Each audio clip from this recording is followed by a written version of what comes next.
Counting in 3. Panel, the climate crisis is already upon us. We don't think we want to double down on the amount of natural gas we're using. We would prefer the likely counterfactual of nuclear energy, which is far greener, far safer, and far more efficient in the long term.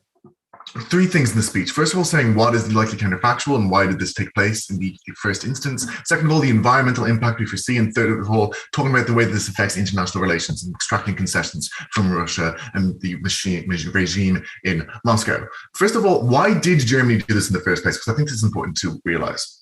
Note that because Germany is world leaders in things such as the green movement, and they have like the optical view of being seen as world leaders in important things that the world needs to engage in, but also because the Grüne, the Green Party in Germany, are just in power right now. They're actually trying to actively move to more forms of solar and wind energy. This comes with a classic question though, and this is called the duck curve within environmental sciences. What do you do on a still night when there is no wind, when there is no sun, when the tide is not strong, so you don't have even the like movement of the sea and going tidal energy?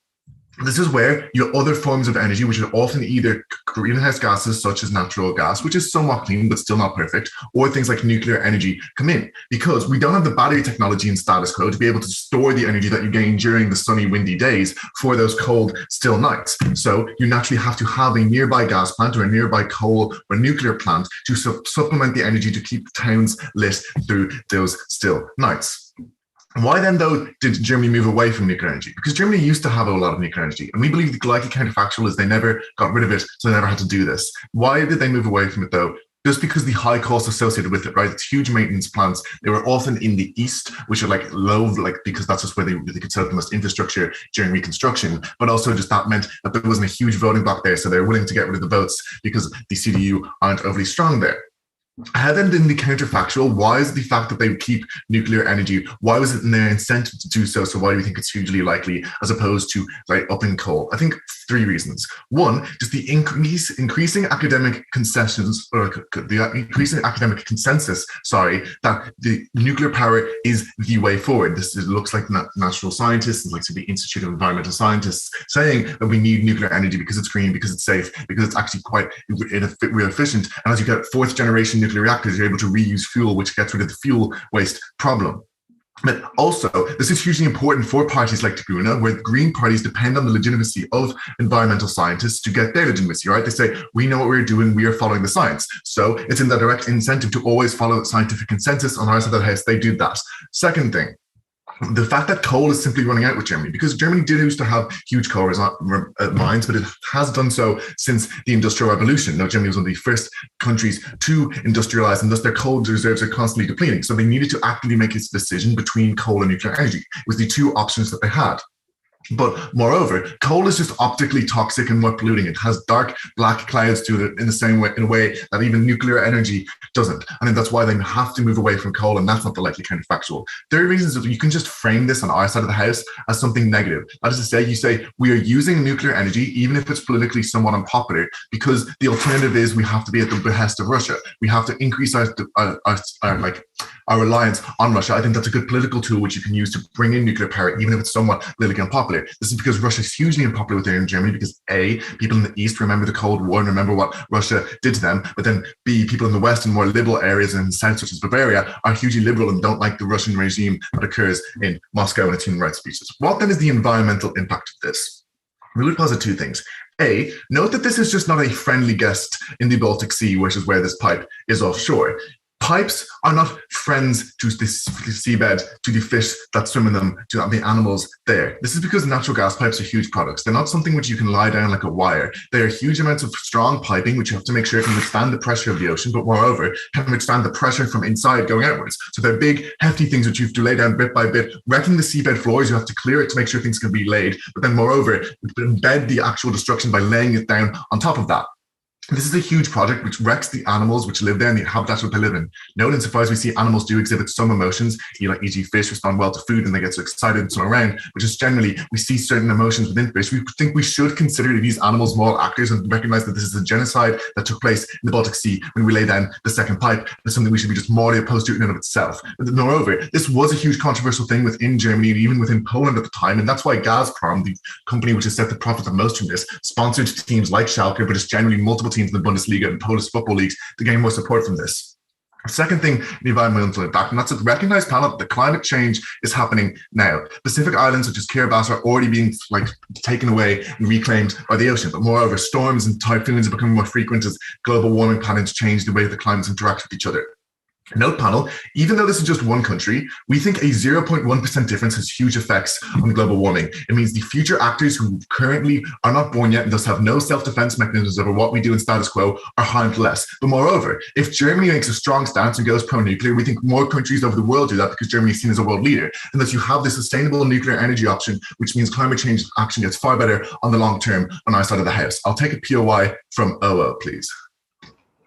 How do you evaluate this counterfactual with the fact that Nord Stream has been used for the previous 20 years in Europe?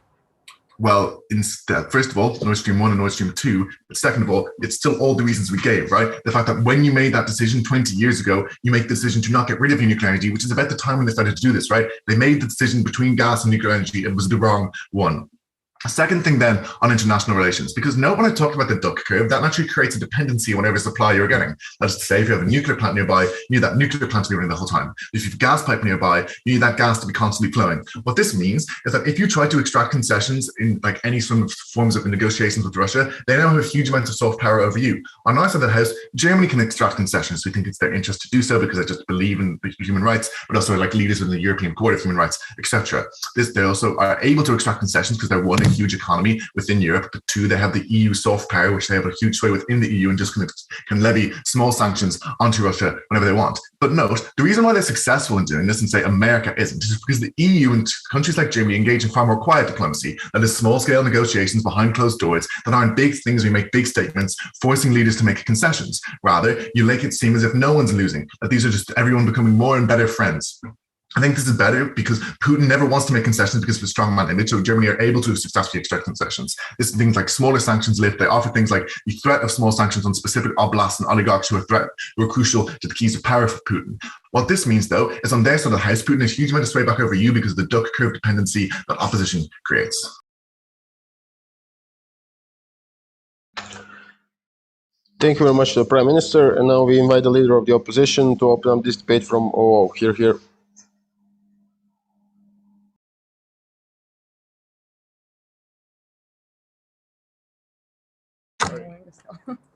Hello, am I audible and can I also be seen? Yeah. Just give me a second to set up my timer, please.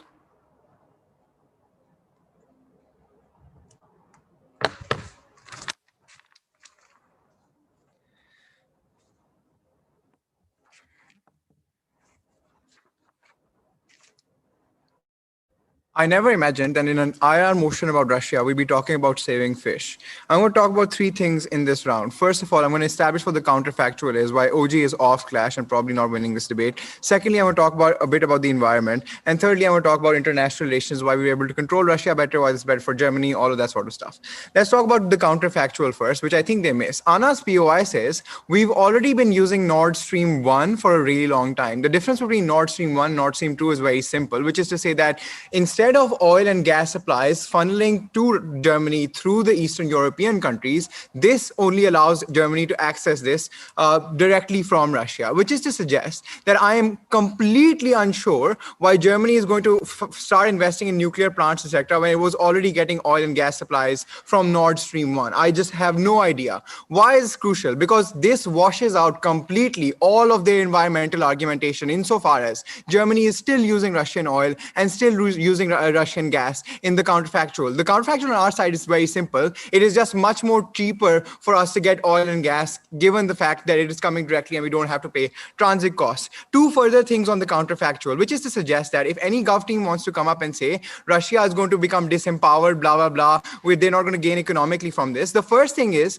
Russia still needs markets, right? So Russia still needs markets to sell this oil, given its dependency on oil and gas supplies generally. The discussion in Russia before before this Germany deal happened was with regards to who do you want to sell this oil to if the EU doesn't accept this offer. And that was likely going to be China. That there were two reasons for why they didn't go for China. One, Russia is not a big fan of China on the international stage. They're oftentimes rivals in lots of geopolitical issues. But secondly, the cost of building a pipeline to China is fucking massive. They're two big countries that are like literal continents in and of themselves. You increase the incentive of all of this happening insofar as you exclude Russia from ever getting access to the German market. Why is this bad then? One, the environmental impact becomes, literally symmetric. So it doesn't matter if like fish are being destroyed or like the environment is being destroyed if a gas pipeline is being built to Germany or like a gas pipeline is being built towards China. The environmental damage is the same, guys. CO2 travels across air and affects every single fucking country. The second thing is to note that this crucially empowers European rivals. Like the EU fundamentally doesn't want China to have access to like cheaper oil, cheaper gas, all of that sort of stuff. And insofar as China gets access to it, you get another regional rival which is stronger and therefore can do you damage. But lastly, this also brings your rivals closer together. In terms of economic interdependence between Russia and China, this also means that Russia and China have incentives to, flesh out their issues and provide a united front against the EU, against the US in international bodies. So two things then, environment and international relations. Before that, I'll take CG. Yeah. Would you also support Germany cutting off other economic links with Russia?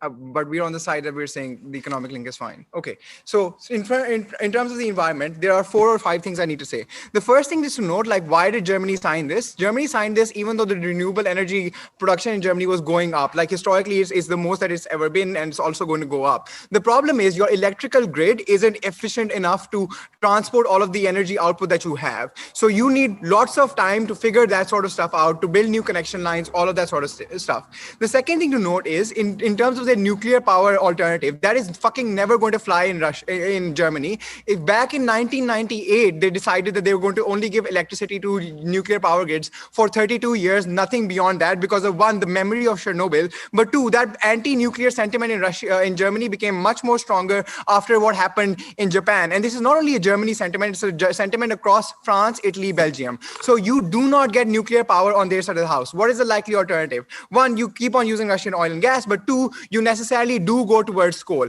There are 2 or 3 reasons for why you are going to go towards coal, why that's worse for the environment on their side of the counterfactual. One, you already have established infrastructure networks when it comes to the supply of oil, the production of oil, so on and so forth. It's cheaper for you to do this. But two, I also want to note that coal is just much more cheaper to use than it is to establish like fucking nuclear facilities to power a whole generation. But lastly, I also want to note that you already have access to alternatives such as Norwegian oil, Saudi oil. You're still going to use lots of oil. So environmentally, they are much worse off. What's the comparative on our side? If you get access to cheaper gas and oil resources in the short run, what you are able to then do is transition your economy effectively. You are able to give your economy a grace period of about 2 decades or 3 decades so that you can get your economic or like your electrical power grids back online and therefore use it. Now, in terms of international relations, which I think is the more important part of this debate, like I think the first thing is to note that we pacify Russia a lot. One is to note that economic interdependence generally means that Russia's incentives to be politically or militarily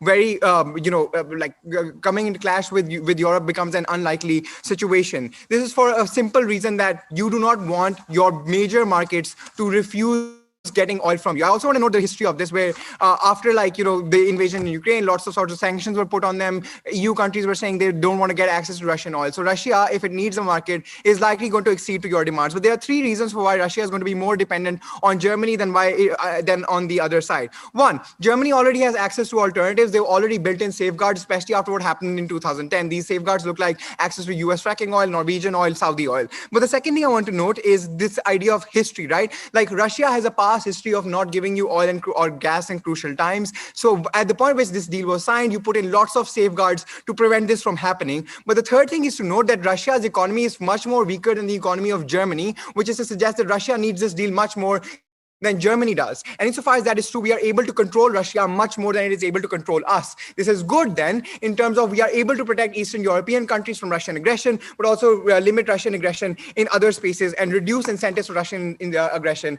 back into the future. The second thing I want to note is in terms of the economic development of the European Union itself. Now over here, what we want to note is that if you get access to cheaper gas and oil supplies, what you want to note is also that Germany is the manufacturing hub of the fucking European Union. Insofar as it is able able to produce goods that are massively much more cheaper than on the alternative, or it's also able to produce goods much more than it was in the alternative because it has access to more energy resources. This benefits the whole of the EU. One, if the Germany economy becomes much more stronger, its contribution to the EU becomes much more stronger, the EU's development funds, all of that sort of stuff becomes much more, so the development of other European countries becomes better. So Europe as a whole becomes a stronger front. But crucially, I also want to note that these markets need access to cheap goods, especially after the coronavirus and all of the stuff that has been hitting them. Insofar as they get that sort of stuff, they are able then to also, better able to then manage their economies, and cheaper goods also translate into cheaper services and stuff for consumers on the ground. Panel, they're worse on the environment. You transition to coal on the alternative. We are much better able to pacify Russia. For all these reasons, very proud to oppose. Thank you very much to the leader of the opposition. And now we invite the Deputy Prime Minister. Here.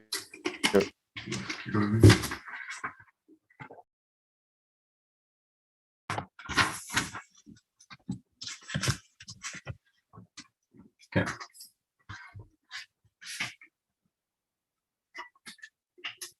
And I see the difference between 1 and 2 pipelines isn't just like, oh, the area from which you get the oil. That's obviously not what the debate is about. And you would have known that if you had read the motion, because the motion says that you can double the amount of oil that they or gas rather, that they can currently import from Russia. It is twice the amount, it is twice the effect that the previous deal had. 3 things in this speech: environmental sciences, international relations, and political economics. Starting off with environmental sciences. They say that so we essentially say that nuclear energy is not as pollutant because it doesn't require combustion. Opening opposition concede that, broadly speaking. We get 3 key impacts from this. Firstly, essentially genocide across the sea. We should care about animals as moral actors as well. Second thing is that CO2 climate change is a state of affairs that fucks over countries immediately. Opening opposition kind of concede this as well. But the third thing which they don't interact with is the fact that other countries will go along with you. So even if they're kind of factual, is China and we get nuclear energy, other countries across Europe do this. It starts a spillover effect going into other nations at the point at which they see nuclear energy as a viable option, creates the actual kind of mass immediate change that we need in order to mitigate the extent of climate change happening. Then they say other countries will import it, such as China, but they themselves give the reasons why this won't be true, because Russia and China have divergent political interests and don't want to build up this kind of interdependence because they can't fuck each other over in the future. But also, when they say that it's a massive thing, they don't just tell you how massive it is. These gas reserves are in the west of Russia, right? Because that's where all the gas is, normally speaking, by the sea, right? As a consequence, you need to go across the longest country in the planet towards the east of China, which is where all the industrialization is built up, right? Because that's along the sea where they actually built up their economies over time. And as a consequence, this will be the largest infrastructural project, like over the course of the world, times a million. It will be just ludicrously expensive to do. No country in the world will ever be willing to do it. It's just an absurd claim from opening opposition. As a consequence, the alternatives is that Russia do other kinds of investment, because this was a huge infrastructural investment from Russia. And gas is a pretty shit export for Russia, because firstly, it's more expensive than oil. So when oil prices are low, most people import oil. But secondly, oil prices can be fucked low by OPEC, who don't like Russia, who can flood the market at any particular time to fuck over Russia's domestic political investment in oil and other kinds of things. So they invest in other kinds of infrastructural projects. Maybe they invest in green energy in the largest country that they have on the planet where it's viable. Maybe they themselves invest more in nuclear energy because of the fact that they've seen this from Germany, but also because it's extremely good to do. And Putin doesn't have to care about domestic political incentives to do so. And they already have a shitload of them already in the status quo. They invest more in them for the domestic oil extraction. Maybe they invest in battery technology so they can export it more, but they don't invest in fucking gas. Then they say, oh, but Germany won't do this because 32 years ago there was Chernobyl. Like, so many years have passed since then. People don't remember those things specifically. And same with Japan. They can see specifically the fact that Japan handled it extraordinarily well. They didn't have any sort of deleterious effects on their economy or their populace writ large. But also the Green Party is able to sell these narratives to people. I'm going to get onto more reasons why the specific people who matter will not mind later in political economics, but just note that this mitigation here essentially makes the point of wash, and they probably will flip towards nuclear energy for all the structural reasons that Jack gave you and didn't get a response from opening opposition. And then they say, oh, well, coal is like, coal, you have established markets, and so it's cheaper. But it's not cheaper, because even if it is cheaper to extract it, the cost per extraction is much, much higher, because coal is extraordinarily inefficient because it's relying on combustion technology, whereas nuclear energy is relying on fission technology, which is able to yield much more things. E equals mc squared, I think, is something that the average informed voter knows. So you know that the mass you have in a nuclear atom is able to be like numerously by an order of magnitude extracted into more energy over time. But also coal specifically runs out, and is already running out because of the existing infrastructure that they already talked about. Germany is running out of coal. The world in general is running out of coal, and it's becoming more difficult to extract because it's deeper into the ground, so it's more expensive over time. So you switch towards nuclear energy. Then you say you have access to other oil. Yes, but oil is cheaper than gas anyway, as probably the analysis we brought you out. So you must have had a reason not to do it. You must not have had access to these kinds of things, or you must have you must have been quite expensive or not accessible for you to do so. But also all of the domestic political incentives that we gave to you about why they will switch towards nuclear energy instead of gas also cross-apply to why you won't switch across to oil, and so that stands in the debate. International relations, they essentially tell you, oh, you don't want to build up an economic interreliance. And also note that our analysis of the China counterfactual takes out all their shit about China overall within society. We essentially say that Russia can now bite. So they say, oh, but when you create this, Germany is able to wield more power. The analysis they gave was because Germany has access to other alternatives, but yes, so does Russia. Other exporters they can give to, other markets they can sell to as they themselves want to claim, right? So that wouldn't even make a difference. But I think realistically they don't have other markets, and the opening opposition is right about this one. Then they say, which would actually fuck over their own point about not having other markets to export to, right? But also then they said the Russian economy is weaker, but like the problem with that is, I mean, the consumption per capita of these minerals is higher, and that means that in Germany, if Russia fucked over the price of oil around the time of an election, for example, people vote oftentimes with their pockets. They fuck the current government out of power, so it creates a chilling effect in the government to not try to fuck over Russia in the future, or they know that Russia will do that at the time of their elections, fucking them out of power. But also note that Russia can bite the bullet more. So even if it was equal, or even if it was tilted towards the scales of Germany being in favor, Russia can wait things out more because Russia is not, or because Putin is not reliant on democratic mandate and not reliant on democratic votes to maintain power within Russia. He's reliant on autocracy, and so he can wait out an economic chill for a time that Germany can. So economic interalliance goes the other way. This is a point for our side. You can count that as positive material from opening government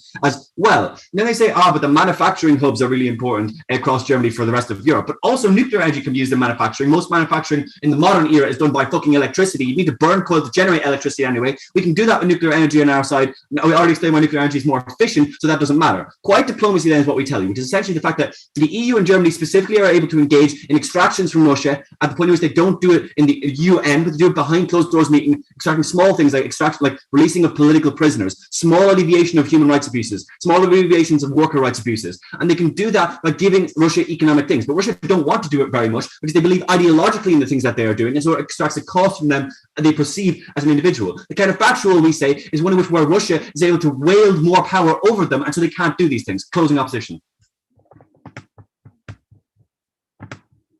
Okay, no engagement from closing opposition on both speeches. Moving on to political economics. Essentially, we tell you the east of Germany is swinging right because they believe the government of Germany has failed them entirely and have left them to rot in widespread, poverty. So they're susceptible to populistic narratives that swings Germany further right. If they do get into power, four things happen. One, they no longer care about the environment, doubling all of our impact. Secondly, they fuck over the rest of Europe because of nationalistic economic policies. Thirdly, they have shit economic policies within Germany, so they don't redistribute wealth downwards. Fourthly, they no longer engage in this kind of quiet diplomacy because they're reliant on strongman images, so they can't extract any concessions from Russia in the future. And even if they don't get into power, the existing right-wing parties and the Green Party and all like CDU and shit like that have to shift right to capture those voters. So we have all these effects in a smaller scale. In comparison, we tell you that the nuclear power plants were in East Germany. So people, because they don't require educated employment, it's less built up, but it's also where all the plants are. And these people care more about money than optics because firstly, the plants were already there and there were no accidents in Germany. Secondly, the perception was that the lost jobs that they had, which they weigh immediately to them because they fucked over their own lives, were not because of environmental reasons, but were because of this. And also thirdly, they fucking hated this deal as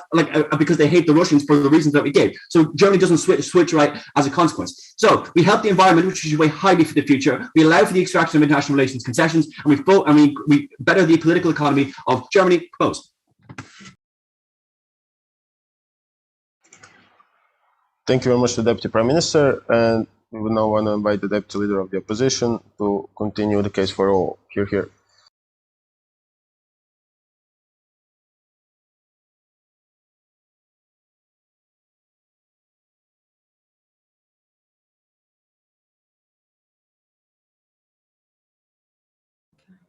Can you hear me? Yep. Cool.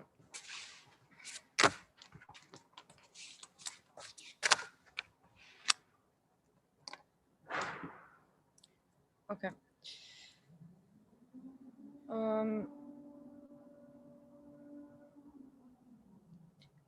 This speech is going to consider literally counterfactual scenarios, justifying them and placing them within the debate. Firstly, let's talk about the alternatives, where this debate lies. One, opening government comes out and says the alternative is nuclear energy. the reasons they portray is there's not enough historic memory around it. Nuclear energy just makes sense. The parties are likely to think it's important to get jobs in Eastern Germany. This is why it's going to fly. Responses to this. One, on historic memory. Chernobyl happened in the 90s and Fukushima in 2011, which means that, literally people that are my parents' age remember the year when potatoes were growing incredibly large and they couldn't eat them because the leading party said, like, guys, this is toxic. This is not something that's forgotten. This is something people still regularly talk about as a fun anecdote. You tell at your lunch. This is not something that's forgotten. Secondly, uniquely within Germany, anti-nuclear movement started in the 70s in Württemberg when 20,000 people protested against it. And ever since, it's one of the rare things that all parties have been forced to agree on, because otherwise it is a political suicide. To say that Eastern Germany wants more nuclear plants, it's ridiculous, because they see it as, Western Germany putting all their dirty shit in Eastern Germany, treating them badly and remaining all the nuclear waste there. They're saying, oh, you're just willing to sacrifice our lives. Like, we know what happened with Chernobyl. We'll know what happened with Fukushima. This is why people are willing to trade off. How many jobs, how many people work in a nuclear plant? Like, are we being serious? Like, this is like nuclear physicists at best. And this is not a large, project of employing people. We're saying Eastern Germany particularly has a sentiment against those projects because of bad memories of the Soviet regimes doing it, but also secondly, because they see them as the wasteland that Western Germany is perceiving them that. And like, look, this is why SPD and Green Party, which, have reached consensus on that, but then even say that, when, Angela believes in nuclear energy, but was forced in letting go. This is why this is an unlikely alternative. And the opening government does not do enough to persuade us that this is a likely thing that would have occurred in the past. Secondly, let's talk about our counterfactual. I think the basic premise of our counterfactual is saying, look, Nord Stream 1 existed before and existed out of the previous stream, that the previous stream that they were supplying oil before the 2000s. So this is an established route that was there. What is the difference in this debate? One, it is that the one before it went through Eastern Europe, and no, it doesn't. Why is this important? One, firstly, they do not consider what happens when Germany says, oh, we don't want this new deal and we don't want your oil at all. Like, it seems almost like they're running this counterfactual of like, Germany doesn't want Russian oil. Like, at the point when they're also concede that Russia is incredibly dependent on their oil revenue and they find it important when Gazprom is like one of the main sources of money, then how exactly is Russia not pissed off about that? Especially if this is so important. Like, if I buy the analysis that this is so important about them, then OG needs to explain how does this alone not pose a security risk for Europe in general. This is why we're saying this kind of Russian anger is a problem. But then especially if we buy the analysis that Russia is dependent on oil, two things follow. One, it means that Germany actually has leverage. Like, it means that if you're controlling the money that is flowing into Gazprom and by proxy to oligarchs that are around Putin, you're the one supplying money there and you're the one holding it. And because, again, their analysis,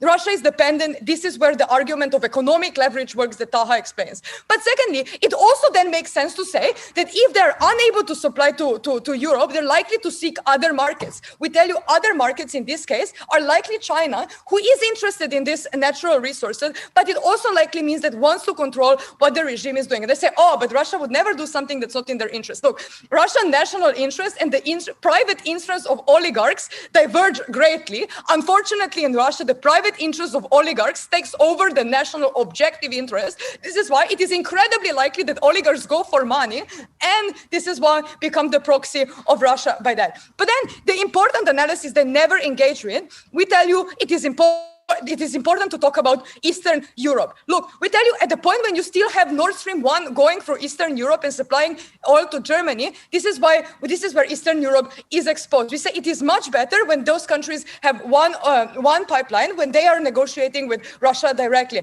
Why is that? Firstly, we explain to you that they have started diversifying away from oil precisely because of this German move. What does this mean? Previously, they knew that oil was going to keep coming because Germany was at the end of the pipeline. Those countries don't need as much oil as Germany because they don't have as much production and they can slowly transition away. This is why they will be able to diversify their economies. This is why they've been trying to get other resources such as green technology, which previously was a really tough sell in Eastern Europe. But then secondly, also other better sources of oil compared to the Russian interest. This is why they're able to go for Norwegian oil. This is why they're able to go for, for importing other types of oil. This is where the security of Eastern Europe is just better, because this move supplies Germany what it needs to transition into a green economy, but at the same time incentivizes Eastern Europe to diversify away from Russia, which is geopolitically makes sense. But secondly, lots of oil companies within Eastern Europe are proxies of Russian government. Like, it is great if then countries are no longer comfortable with using Russian oil, because that not only takes pipeline away from Russia, but from companies that are dealing with Gazprom all the time. This is where you're getting more liberal Eastern Europe to begin with. Before, closing. Yeah, Ukraine and other Eastern European countries currently get a lot of money from those oil pipelines going through them. What happens when those pipelines run dry? Right. This has been gradually happening from 2009 crisis when Russia closed oil to Ukraine. This is when they diversified, and now those companies are importing from other sources. And I would contest that even if you're getting money from this oil, from these pipelines, is this the best revenue in supporting your economy? I think we're willing to trade off having less money there, but diversifying your economy and reducing the security threat, as well as diversifying your economy in terms of like just economic potential. I think this is a fair trade-off to make. That's fine. So basically, what we bring you in our case. Firstly, we explain the correct counterfactual of Nord Stream running through Eastern Europe or not Eastern Europe. Then we explain to you what is uniquely great for Eastern Europe to be able to diversify away from it, because there's no Germany at the end of the pipeline. Thirdly, we tell you that if you stop making deals with Russia, you're likely to get backlash, but also the alternative supply is probably going to China, which goes against the interest. And we also explain to you why the leverage exists within Russia at the point when Gazprom is the main source of money. Look, there's no reason why you would want to stick to old ways where you were creating dependency from Eastern Europe but not getting leverage over Russia both over. Thank you very much to DLO and to the rest of the speakers in opening half. We now want to continue with member of government. I just want to check that the stream is off.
You can say it now. Hey, sorry, Tom. Like I thought I was muted. Like that was not. Oh no, don't worry about it. I was just very confused. Okay, guys. So can I check that the stream is back on? Okay, awesome. Thank you. We welcome the member of opposition. Here. Hey, I hope I'm audible. Yep. I just won't be turning on the camera because our internet's pretty shaky, so sorry about that. 3, 2, 1. So it is quite reasonable to say that once Russia builds an $11 billion project to massively increase its gas import to Europe, Russia's influence in Europe becomes stronger. We are going to claim that that increase of influence is actually a good thing for one simple reason. It pushes United States to be more present in Europe and finish its own projects which it started some 10 years ago, but unfortunately stopped. We're going to explain this in our extension to a bit more detail. Prior to that, a few responses on what we hear from closing government. So number one, they say Russia is now more likely to violate Ukraine. This is unlikely to happen for a few reasons. Number one, in the EU, there is still the anti-Russian sentiment. I don't necessarily see why this changes and how this changes. Number two, USA is still likely to interfere if something happens. But much more importantly, notice that this necessarily means that Russia is also more dependent on Germany. As I think we already hear so far, Russia needs Germany more than Germany needs Russia, right? Why is this true? Because Germany has alternatives. They can buy their gas from other places, right? Which means that Russia is also dependent on Germany. So they're unlikely to go against them. And notice that Germany supports Ukraine and stuff like this. This is very unlikely to happen. Also, when they talk about transit fees, I want to let you know that like the collecting of transit fees for Ukraine is something that won't stop in the next like 10 years or so. This is something that Putin already said, but because people didn't believe him, Merkel already told like this is true, and like until 2041 we won't stop the transit fees and they'll still work, etc., etc. So at least for some time this is unlikely to happen. So extension, we're going to claim that once Russia starts exporting gas and makes Germany and other countries much more dependent on it, this pushes the United States to interfere more in Europe. This is true for multiple reasons. Number one, just the mere fact that Russia becomes stronger gives US the incentive to also be present, right? This is literally what happened everywhere in the world throughout modern history, right? Number two, Russia is currently greatly unpopular in the US. This is true for two reasons. Number one, the elections, right? Number two, the Democrats blaming Russia for Trump, right, at being president. And number three, the things that happened in Ukraine. But number three, they massively like protested the Nord Stream 2. Now, this is something that was a massive thing in the Congress. They also wanted to implement sanctions, etc. Number four, this is something that Congress has been talking about for so long. Notice, they wanted to stop this project, but this project actually happened, which means the Congress now has the incentive to actually do something as a repercussion. Otherwise, they would be like terrible, because perceived as terrible because they didn't do anything, even though they said that they would, right? Which also is an incentive for you as USA to do something, right? Number five, like you want to sell your liquid gas. Let's not forget that the reason why they wanted to stop Nord Stream 2 in the first place is because they wanted to sell their own gas to Germany, not because some humanitarian reasons, right? Notice they wanted to do this with Germany, but like Germany fucked them by signing it with Russia, right? This incentivizes US to find new markets, right? All of these reasons that they give you mean that you as the United States have an incentive to be more present in Europe. But what kind of presence do we exactly mean? We say this means that this rushes them to finish the long-haul Free Seas Initiative. What is this project? It's a project which connects gas pipes by connecting free seas in Europe, the Baltic, the Adriatic, and the Black Sea, right? It means USA doing stuff like subsidizing its own liquid gas in order to sell it cheaper to countries in Europe, right? Number two, the investments in infrastructure throughout the whole Europe in order to make this work, right? This is a project which connects multiple countries like Poland, Lithuania, all the way down to Hungary and Croatia. The reason why this project exists in the status quo and why they started working on this project some 10 years ago or something is exactly to stop Russian dependency when Nord Stream 1 happened, right? But unfortunately, this project, even though it began somewhere in 2014, unfortunately, it stopped and it hasn't been working so far, and no one has invested, etc., etc. We say, and we already give you like 5 5 or 6 different reasons. This is exactly the thing that incentivizes them to carry on this project, to actually finish it now, because Russia is their like a rival in selling gas in Europe. Not only because they want to like stop their interference, but also because of the fact that they have a lot of liquid gas and they need markets to sell them. So if you can't have Germany, you're likely to find someone else. This means that they're very likely to push for this and actually like build pipes throughout Europe and connect the free seas. We're going to explain why this is so very important. This also means that they create ways to like make easier domestic transport of liquid gas and make it cheaper for countries that are actually going to be recipients of this gas, right? But also, this also means that the other countries of the EU are also jumping on this train in this project, right? The reason is they're also afraid of Russian dependency, right? So this is not only likely to happen with the US, but they're also likely to have subsidies and money and funds from other EU countries. We think this is the reason why this project is likely to work. We think that now, once you have a strong incentive to actually finish this project, you're actually going to do it as the United States. And this is very, very important for the Eastern European countries. I think there are mainly 2 reasons why this is so. Prior to explaining why those reasons are very important, because OG kind of says we don't engage with them, here's a chance. Go ahead. So every other team in this debate, apart from us and maybe you, has based their case on an assertion that Nord Stream 1 was through Eastern Europe. Panel, ask why the Nord Stream pipeline, not the Eastern Path, not the Polish sidewalk or something, would not be through the Northern Sea. This is the second one in the same place. So OO and CG are out because they should have been in positive material. What was that POI exactly? I didn't even understand that POI. This is another project that they're likely to fund currently. I don't even get that POI, to be quite honest with you. So why is this project good? Number one, I think it reduces Russian dependency in Europe, which is, I think everybody agrees up until this point, a good thing, right? But number two, I think this is much more important. It's massively great for Eastern European countries, right? And I think this is true for multiple reasons.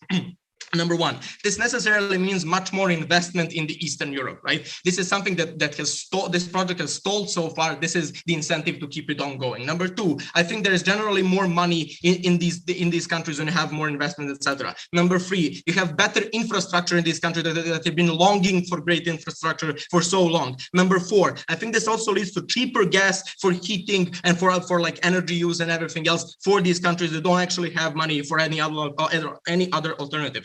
But most importantly, this also leads to less dependency of these countries from Russia. I think this is to say 2 things. Number one, less political dependency, which is already so strong in these places. It would be great if someone could actually stop it. This is something that hasn't happened so far anywhere. Number two, very importantly, this also means less gas dependency, because notice that unlike Germany, these countries absolutely have no alternative. They're either going to buy their gas from Russia in the status quo or no one else. Once USA interferes, it's going to have cheaper gas for these countries and less dependency on gas for these countries. Because this is so important and because these countries are so fucked up in the status quo, we are very, very happy to substitute fish for some people actually having heating. Thank you very much. Thank you very much to the member of the opposition. And now we invite the government whip to sum up the gov bench. Here. Hi, everyone. Am I audible? Yep.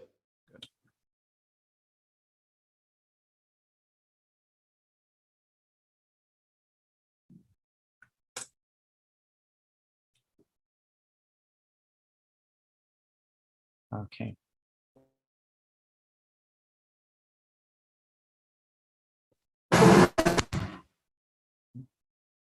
Sorry. Can I just check, Dylan? Can you give me a thumbs up if you can still hear me? You can. Amazing. My computer just did something weird. Sweet. I will get going in 3, 2, and 1. Our mechanism from closing government is simple. Westerners support Ukraine because of its geopolitical importance. That importance decreases significantly when your vital gas reserves are no longer going through Ukraine and other European countries. That creates a much lower incentive to fund Ukraine with all of the consequences that causes. And we give other mechanisms as well for why funding to Ukraine will decrease. This matters because this money means a lot to Ukraine. It means a lot for their economy. It means a lot for their ability to protect themselves from Russian aggression, protect their people from Russian propaganda. But it also means that the Western powers are less likely to call out Russia, recognize that sanctions have a cost. They hurt the relations between these countries. They hurt potentially the economy if the sanctions mean, for example, Russia can't export.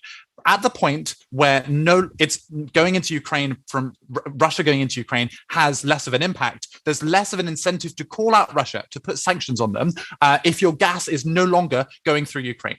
That means Russia can act with impunity, knowing that no one is going to call it out for acting in these countries, and it can be more belligerent, more aggressive in Belarus, Ukraine, in the Baltic states. Just to clear up the POI that just came from Opening Government. Opening Government had the opportunity to contest this premise when it came out of Opening Opposition. They didn't do that. Therefore, you have to take the first case that's came out in the government bench, which is the case of Closing Government. Even if not, it's very obvious that this does go through Eastern Europe, right? Like, there's only two ways to get from Russia to Germany. Either you go through the sea or you go through the land. The land is Eastern Europe. It should be clear. I'm going to go in this debate. I'm going to start off by washing government bench, then I'm going to respond to CO, then I'm going to respond to OO. Let's get straight into it because there's a lot to do. First of all, on the environment clash, 3 reasons why we wash this. First of all, as has already been pointed out, the net environment cost is the same. It's relatively uncomparative. The gas would be going elsewhere. Now it's going through the Baltic Sea. Net environmental cost, same, no more fish hurt. Second, Germany has strong incentives to become green in the long run anyway, right? Germany has a climate target that it needs to meet by 2050. It has to diversify its economy in order to get there. It has the capacity to do this. It's probably going to do this as a temporary measure, then move to these other forms of the environment. It doesn't seem like this is going to have a long-run impact. Third, this is just a tiny proportion of global environmental emissions, right? Like, Germany is like 1.5% of the global economy. Let's say that this, even if this is like 20% of emissions, that's still a tiny, tiny impact on the global environmental crisis. Opening Government could have an impact if they'd analysed why this is the tipping point for others to go green, but they don't do that, so they don't have an impact here. I'm going to watch the IR thing that Opening Government say as well. They say, Germany is at risk to Russia because Russia could cut off the gas. That gives Germany an incentive not to engage in quiet diplomacy. The problem with this claim is that they never explain why, if the EU is only engaging in quiet diplomacy, that would be a sufficient, and this like small sanctions that they talk about, that would be a sufficient incentive for Russia to just threaten to cut off all of the gas, right? It seems pretty unlikely. They haven't got even close to it so far that they would cut off the gas at that stage, in which case that link is a missing one from Opening Government. It's never clear why Russia would have that leverage. But second, this is also uncomparative insofar as Germany is still highly contingent on Russia for gas. And the status quo, it would still be crippling for the economy if Russia withdrew that. At that point, very unclear why the leverage of Russia increases. Let's respond to Opening Opposition, actually. Now, a couple of things that I think are left over once the environment clash is washed. First of all, the claim from Opening Opposition that Russia becomes softer because it needs German markets and there is a risk of Germany cutting it off. A couple of important responses to this. First, again, this is importantly uncomparative.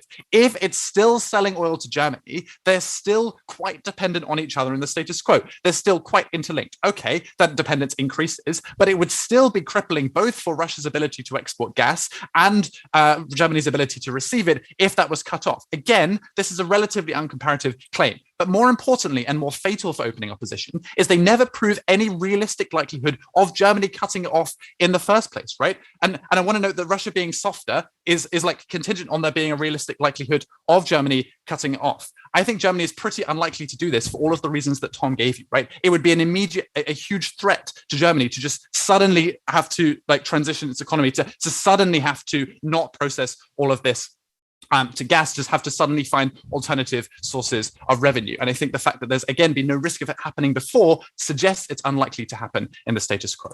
The second thing that they say is that it's bad if it goes through Eastern Europe. They say it would be better if they were able to diversify their economies to other things. The problem is that they never give any reasons, again, why these economies are able to diversify their economies. As they never explain why they're able to find alternative sources of energy, for example. I want to give 2 structural reasons why they're unable to transition. First of all, these countries just lack natural resources. They lack other immediate sources of income. That means there's nowhere immediately to pivot to. You have to import it from somewhere else. It's much better to import it from the closest neighbor and cheapest to do that as well. Second, these countries have very weak state power, right? They're quite relatively new democracies, especially Ukraine. Belarus is not even a democracy. They tend to have quite small economies as well. This means that governments tend to be unable to make massive investments that allow you to transition your economy in a wholesale way. It's difficult for you to, for example, invest in tons of new technologies or totally rebuild an energy system. Even if so, it would take a long, long, long time, over which time there's this massive impact to Eastern Europe that Tom gives you that Opening Opposition are forced to bite. On that basis, it's not clear that we gain any geopolitical advantage. What we do on Opening Opposition, therefore, see a harm to Eastern Europe that they have to accept. Before I move on, I will take OO. with all the money from transit fees and all the Western tension you want, Ukraine couldn't protect itself from Russian aggression. We point out that the West probably still cares because they want to limit Russian expansion, but also that they will have to diversify necessarily because they have no other option. Okay, so first, on the first part of that POI, there's still a comparative difference, right? There's still a difference in its ability to protect yourself. I think probably it has a significantly less incentive insofar as it has less ability, less need to protect Ukraine at the expense of, for example, doing other things that would limit Russian aggression, or in fact doing other things with its money regardless. Why is the CO extension a little bit strange? 3 reasons why the US will not become more involved in Europe. First, there is no appetite for foreign intervention. The US has just withdrawn from Afghanistan, despite the fact that they're leaving that country in chaos. People want to, in the US, reduce their influence in the foreign world, not increase it. Second, the Nord Stream 2 is extremely contentious between Germany and the US. Everyone's conceded that the US hates Nord Stream 2, but that's been a frosty point in relations between the US and Germany. It's highly unlikely that the US is going to respond to that and think, yeah, let's plug tons of money into Germany. If anything, they're less likely to cooperate. The third important reason, though, is that the reason that this project that they talk about wasn't built already was funding. It's really expensive to do this thing, right? That's why they haven't done it yet and why they continue not to. The US has also just passed the 2 biggest infrastructure bills in its history. It doesn't have tons of money to spend. And when this new project would have required tons of expensive new technology, very unlikely that it's going to happen. Ultimately, Nord Stream 2 is still going to go ahead, and CO still have to bite all of those harms. For all of these reasons, so proud to propose. Thank you very much for the government whip. Sorry, and now we invite the opposition whip to sum up this debate as a whole. Here. Hi, just to check, can you hear me? Yep. Okay, I will begin now. Okay, so let's see what we have here. Like, what do we bring you? We will bring you concrete impacts that we actually prove in this debate. Like, first, we explain to you, like, Georgia gives you multiple reasons why the US is likely actually now to be more involved in Europe. And also the impacts of that being like better infrastructure for both Central and Eastern European countries, less dependency regarding those countries on Russia energetically, and like overall like a better situation like in of democracy and stuff like that, like better safeguards for those countries. What does closing government give you? They give you a few responses that I think they're not really convincing, honestly. Like, first they tell you, oh, the US just left Afghanistan, there's no appetite for foreign intervention. Good thing that we're not talking about the fucking war. We're talking about infrastructure investment. You want to tell me that there is the same political capital for like building liquid gas ports in Poland and for like invading Afghanistan or staying in Afghanistan? Like, that's not realistic. Then they tell you like, oh, the US had like 2 big infrastructure bills. Like, this is not like in any way like on that level of funding. That the level of funding will not be anywhere near that. That's the first point. The second point is, notice that in the past years, like the US and like Western countries have been like more inclined to actually spend more. They're not so like constrained by the ideas of like your debt should be like less than 100% of GDP and so on. Yes. Thirdly, like there is also an economic incentive for them to do this. So it's not like it will be a complete waste of money. Okay, and like fourthly, like if you look at the political situation, and Georgia tells you this initiative was started like after Ukraine in 2015. It was like a part of the incentives for it to happen was actually like the political situation getting less dependent on Russia. Now that the like Russian energy like influence in Europe is at the forefront of like news and so on, like it's far more likely to actually affect politicians to do fucking something about it, both politicians in the United States and in other parts of the EU. So even if they bring you like a larger dependency of Germany, on this side you have like a lot less dependency of Eastern European countries, of and so on. And looking at the fact that Germany has a lot more alternatives and has a lot more buying power to actually import the electricity if it needs, and has better infrastructure, we believe that this is a trade-off that we're far more like likely to make. Okay, let's see what CG gives you. They give you this idea that this is like completely shifting the gas from before. I believe that this is not serious. Like this is like a new gas pipeline. They did not put 10 billion euros in the fucking sea because they just wanted to move gas from the south to the north. Notice that the gas lines in Ukraine are still alive. They still function, and they still will function. This is an IR fact, and if IR knowledge counts in this debate, like I don't see the basis for the claim. Then they tell you, oh look, Ukraine will lose their leverage, which is untrue, and so on. But they will also lose money and so on. It will not be the West will not protect them. I'll give you multiple reasons why the West will still have an interest to like protect Ukraine. First, you have like the whole political pressure. Since the West has already like faced Russia on this issue, it would not in any way be popular for the US to actually stand aside. In fact, now that the Ukraine has like less power or whatever, the West is actually far more likely to actually do more about it because it's politically popular. But second point, it's strategically important. You want to come to Russia, that's why you need Ukraine as a stable ally as much as you can, because it's right next to Russia. It has importance in the Black Sea and so on. Yes, and thirdly, like the Western powers have already like put investment into Ukraine, both financial and political and so on. So to say that they're just gonna flush it away because Ukraine like lost its gas leverage, even if you buy that, and I say that that is completely untrue. Okay, and then they tell you like Ukraine will lose money, and we say like even if a certain portion of the transit fees loses, like that would be not even 1.5%. It will be like 0.2. So if they bring you the impact that the Ukrainian military budget will be lower for 0.2%, okay, sure, it's just as important as the fucking fish. Okay, let's see what else we have. Let's see OG.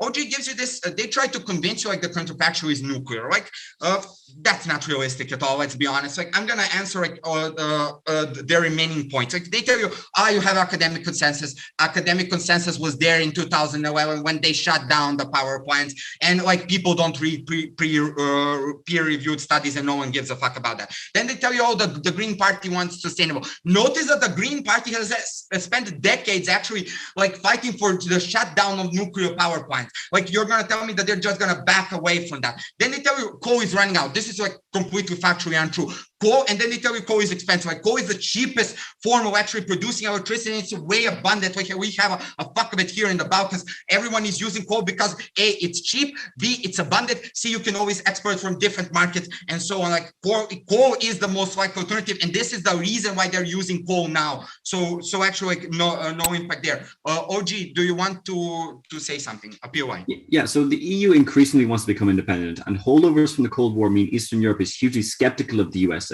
So even if the USA wanted to do these kinds of investments that you want to talk about, why would Europe even allow it? Look, Eastern Europe at the moment, what you offer to help them build like pipelines, liquid ports, ports for liquid gas, energy infrastructure, and so on. Eastern Europe is very likely to accept that, especially Poland, where the US is massively popular. Notice that the EU also wants more like energy dependency and so on. And now that this is in the forefront of politics, like the question of like dependency, this is what Georgia tells you. They're far more likely. It's far more likely. Like it's likely now that you are going to have more investment from both the EU and the US, because this is now at the forefront. This is now an important issue. So even if the Germany gains some dependency, still we have like a lot more investment that in the following years will mean a lot less dependency for the rest of Europe. And this is like something that we are in. Okay, and OO gives you the ideas of China being an alternative and like economic integration. What we say is that we believe that these our impacts are far more, like our case is far more important in this debate in regard that we actually like prove it, and there are not any substantiative answers from the other side to that. We actually prove that this will be a lot more important in Eastern Europe and so on. While regarding like economic integration with China and so on, I believe that there's you need to prove a lot more like links and so on. With that, I will end my speech.